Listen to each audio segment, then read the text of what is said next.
আমার প্রশ্নটা ডক্টর জাকির নায়েকের কাছে না, আমি প্রশ্নটা করতে চাই ফারিক নায়েককে। Okay, no problem.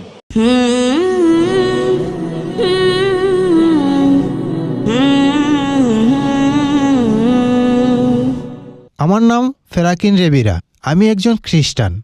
আমি একটা সাধারণ প্রশ্ন করছি, অন্য ধর্মের মানুষের কি মক্কা ও মদিনায় যাওয়ার অনুমতি আছে? যদি না, তারা হিদায়াতের জন্য যায়। আর মক্কা আর মদিনায় অন্য ধর্মের মানুষ কেন যেতে পারবে না?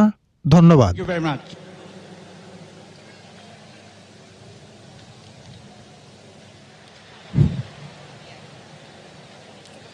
একটি প্রচলিত প্রশ্ন যে কেন পবিত্র নগরী মক্কা ও মদিনায় অমুসলিমরা যেতে পারবে না।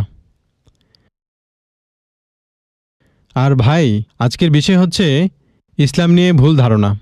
20টি প্রশ্ন অমুসলিমদের দ্বারা প্রায়ই জিজ্ঞেস করা হয়, আর এটা হচ্ছে 9ম প্রশ্ন যা অমুসলিমরা জিজ্ঞেস করে থাকে।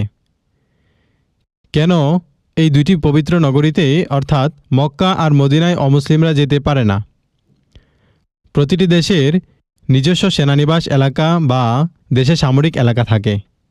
উদাহরণস্বরূপ, আপনি যদি ইন্দোনেশিয়ার নাগরিক হন, তাহলে আপনি প্রবেশ করতে পারবেন না ইন্দোনেশিয়ার সামরিক এলাকায়।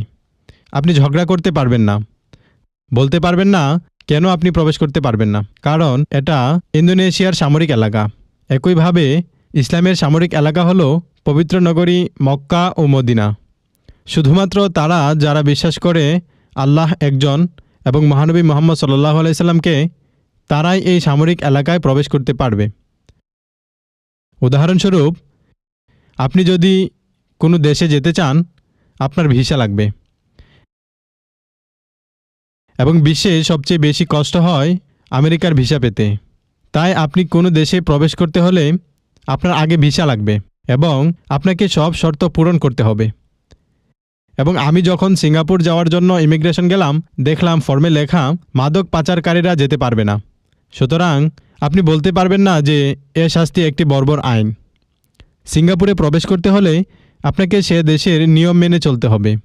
ঠিক একইভাবে ইসলামের সামরিক এলাকা হচ্ছে পবিত্র নগরী মক্কা ও মদিনা।